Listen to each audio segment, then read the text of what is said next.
strategi dan upaya pemerintah dalam menangani pandemi COVID-19. Just keep on watching.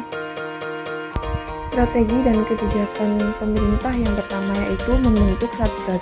Pembentukan gugus tugas ditetapkan melalui Kepres nomor 7 tahun 2020 yang kemudian dibubarkan dan diganti dengan Satuan Tugas atau Satgas Penanganan COVID-19.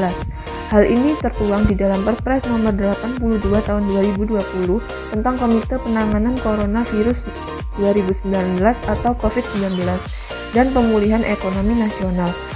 Tugas dari Satgas sendiri yakni melaksanakan, mengendalikan, hingga mengawasi implementasi kebijakan strategis yang berkaitan dengan penanganan pandemi virus corona. Kemudian yang selanjutnya yaitu kebijakan protokol kesehatan.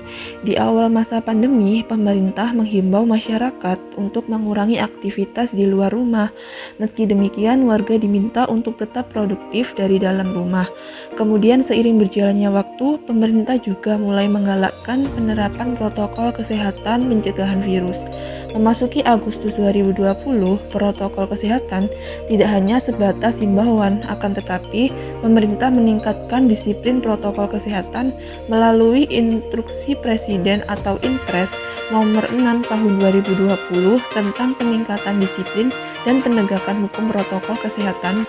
Gerakan 5M terdiri dari yang pertama memakai masker, yang kedua mencuci tangan, yang ketiga menjaga jarak, yang keempat dilarang berkerumun, dan kelima membatasi mobilitas. Kebijakan pemerintah selanjutnya yaitu pembatasan sosial berskala besar atau PSBB. Salah satu upaya pemerintah dalam menekan penularan virus corona adalah dengan menerapkan pembatasan sosial berskala besar atau PSBB. Kebijakan ini diatur di dalam Peraturan Pemerintah Nomor 21 Tahun 2020 tentang PSBB dalam rangka percepatan penanganan COVID-19. Kemudian yang selanjutnya yaitu pemberlakuan pembatasan kegiatan masyarakat atau PPKM. Kebijakan mengenai pemberlakuan pembatasan kegiatan masyarakat tertuang di dalam Instruksi Menteri Dalam Negeri Nomor 1 Tahun 2021 kepada seluruh kepala daerah di Jawa dan Bali. PPKM menyasar pada pembatasan kegiatan masyarakat secara terbatas berbasis pada kota dan kabupaten. Selama kebijakan ini diterapkan, dilakukan sejumlah pembatasan, misalnya pada tempat kerja. Perusahaan diminta untuk menerapkan WFH atau work from home, bekerja dari rumah kepada 75% pekerjanya.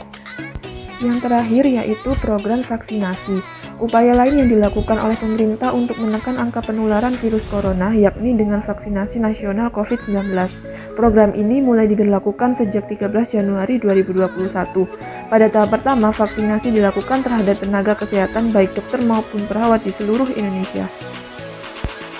Sekian video dari kami. Apabila ada kurangnya, mohon maaf. Terima kasih yang sudah share, like, dan subscribe. Nantikan video-video kami selanjutnya.